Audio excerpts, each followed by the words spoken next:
perfectly timed with the chimes. I did quite well there. Hello, good afternoon. My name is Robbie Ellis, and thank you for coming to this pre-concert talk to the Rush Hour concerts put on by the International Music Foundation. And thanks also to St. James Cathedral here for hosting us today. Today's concert is called Rising Stars. These two gentlemen are the stars plural, and I will introduce the two of them. So Alexander Hersh grew up here in the Chicago area, bases himself here too. He is the co-artistic director of Nexus Chamber Music and an affiliate artist of Guarneri Hall, a venue downtown. And Tom Hicks is from across the pond, well, pond east as opposed to me, who's from pond west. He may or may not technically be British. I will ask him that later. There's lots of technicalities with the British Empire and various dependencies. He did study piano in England. He's played at many of England's finest recital venues such as Wigmore Hall and Bridgewater Hall in Manchester. And recently he completed his doctorate at Northwestern University and is currently based in Washington State, teaching at a university there. So, Alex, I've seen you before. Good to see you again. What has been happening for you aside from this concert here today? Yeah, I don't mean to knock on wood, but things have been kind of coming back a bit, which has been really nice. It's been a lot of traveling, a lot of playing, which after the past 2 years, I can't tell you how wonderful that feels. And so it's so great to be sharing in the music and here with you all today. Fantastic. And Tom, I teased this earlier. It's the first time that we've met. Are you British or are you not? I am British. You are? So the technicality you're talking about, I'm not English, but I am British. Okay. So you are from Guernsey. Mm-hmm. For the geographically challenged among us, where is that? Well, those in the UK don't really know where Guernsey is either, so I can't blame you. But it's one of the Channel Islands between England and France, closer to France, actually. Got it. And you were based here in the Chicago area doing your doctorate at Northwestern. And what was the focus of your doctorate? Well, honestly, more on piano performance than anything.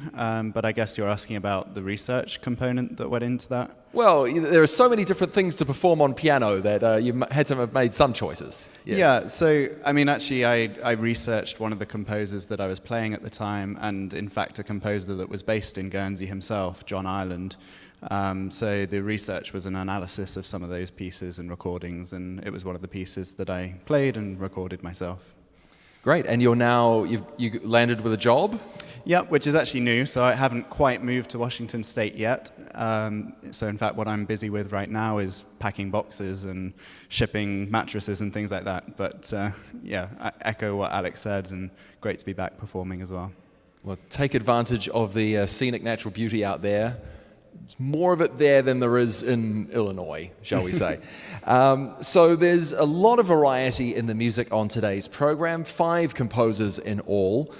Felix Mendelssohn, Nadia Boulanger, Augusta Read Thomas, who may or may not come to today's concert, she does live local, Benjamin Britten, his cello sonata, and Béla Bartók's Romanian folk dances. 6 very short dances that are great fun, go by very nicely.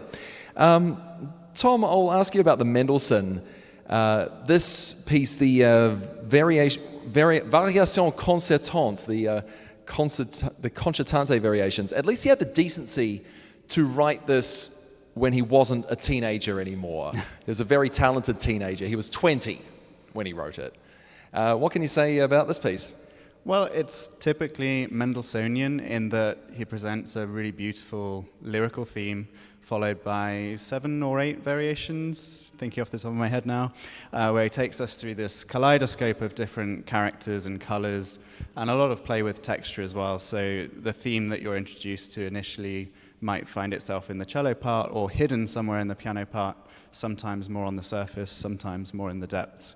But it's really just a beautiful piece. Yeah. And then Nadia Boulanger. So she was not so much famous as a composer. Her sister was quite renowned as a composer, but her sister Lily died in her 20s, was not a well woman. But Nadia Boulanger, a lot more influential as a teacher of other composers. So there are 3 pieces for cello and piano. What are some composers that they're similar to, would you say?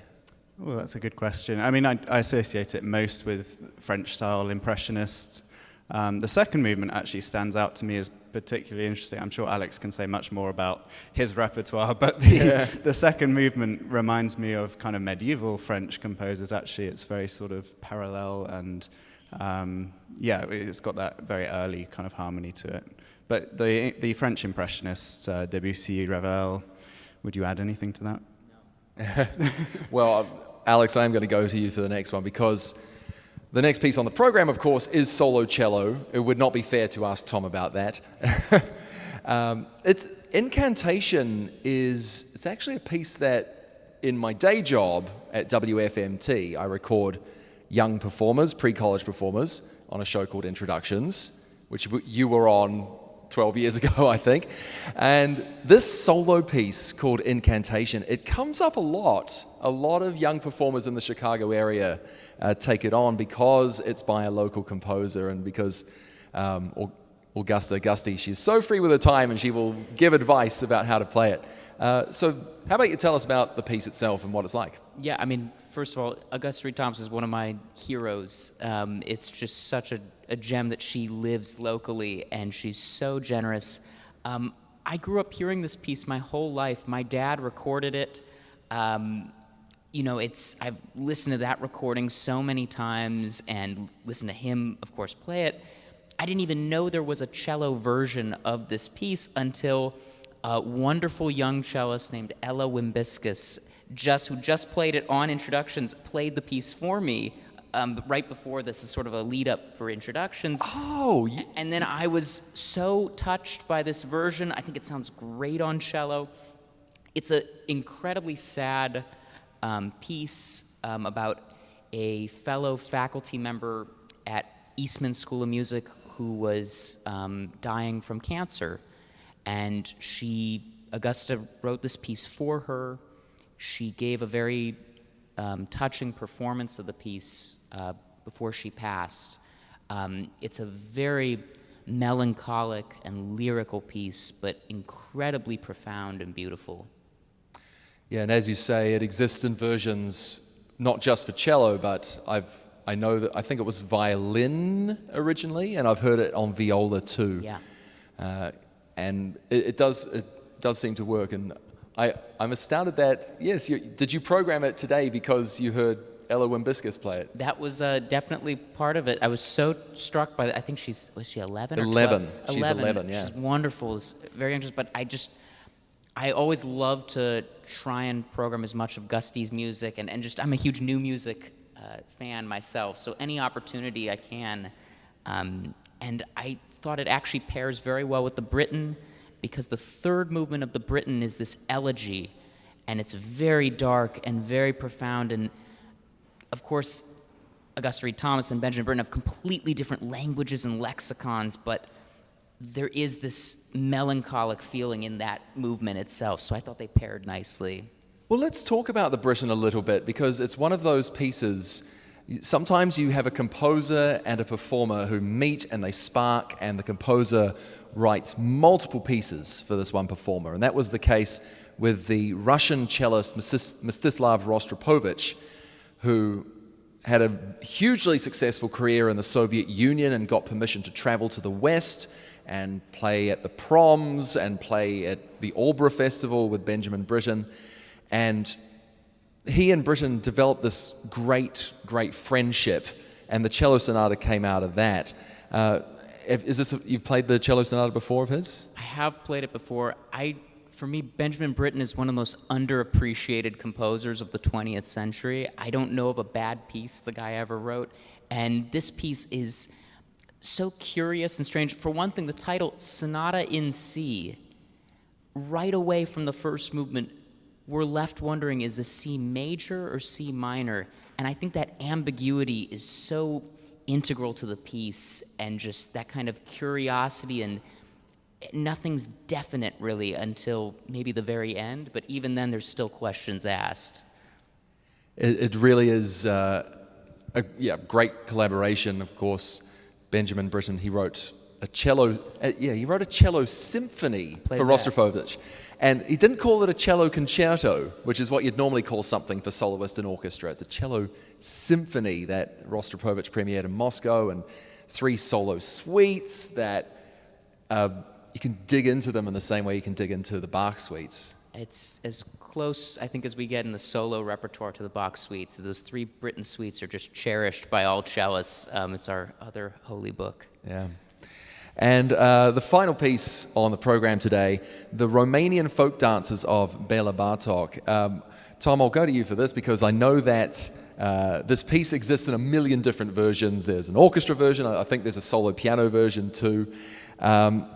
What can you say about this piece? It's 6 quick dances in 6 quick minutes, I think. Yeah, it flies by. Again, it seems like quite episodic because the movements themselves or the dances are so short. But it's really, we thought about it as an encore following the big Britten sonata. An encore in 6 very, very quick dances.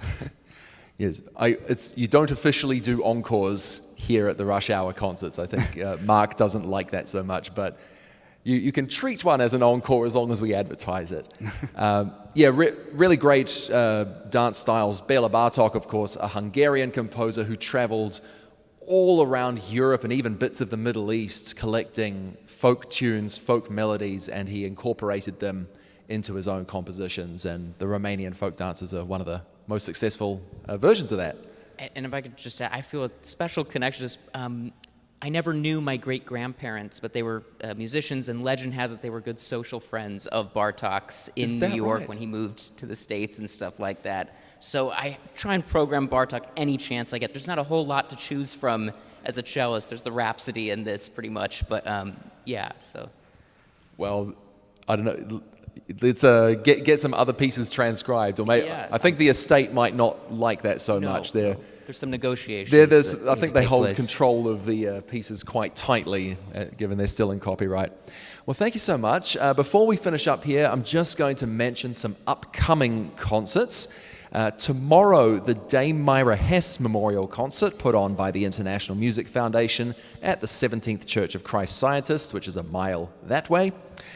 Features pianist Elliot Wu. He is playing the complete Kinderscenen, Scenes of Childhood by Robert Schumann, and the Pathétique Sonata of Beethoven. 2 big solid works on that program. That's at 12:15 at the 17th Church of Christ Scientist on Wacker Drive, and also live on Classical WFMT 98.7 FM. And then the Rush Hour concert right here this time next week is French wind music. You have principal players from the CSO and the Lyric Opera Orchestra, plus Mio Nakamura on piano. They're going to play the sextet of Louise Farrenc and the Mother Goose Suite of Maurice Ravel, which I did not know existed in a sextet version. I think it'll reveal some beautiful colors in there. In the meantime, the concert will start here proper in 15 minutes. Please join me in thanking Alexander Hersh and Tom Hicks.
Hello and welcome to this rush hour concert called Rising Stars. Welcome to St. James Cathedral.